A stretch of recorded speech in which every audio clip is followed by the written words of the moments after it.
Our of length 300 centimeters is to be bent to form the largest rectangle. What is the area of the rectangle? So the area of the rectangle is the length and width.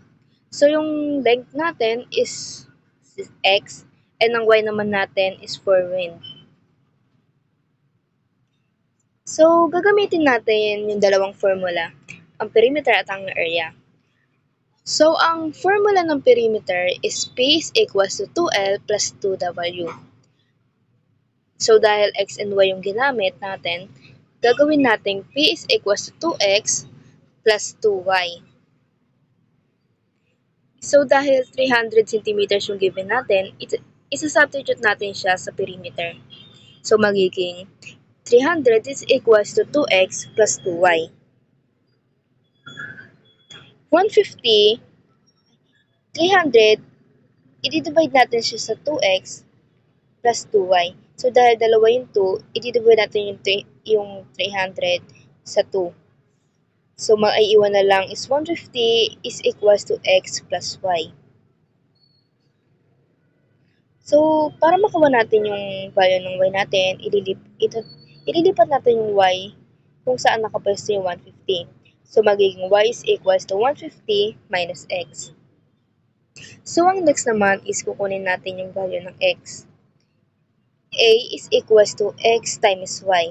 So isa-substitute lang natin yung value ng y. So magiging a is equals to x times 150 minus x. So yung x natin, ito times natin sa loob ng parenthesis.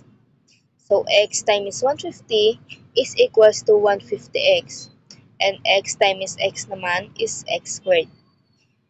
So ang next naman natin, kukunin natin ang derivative ng 150x minus x squared. So ang derivative ng 150x minus x squared is 150 minus 2x. So, equate natin yung 0. So, magiging negative 2x is equals to negative 150.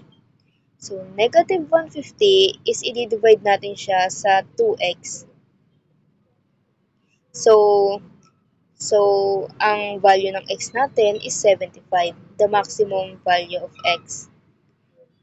So, ang kukunin naman natin ay yung y.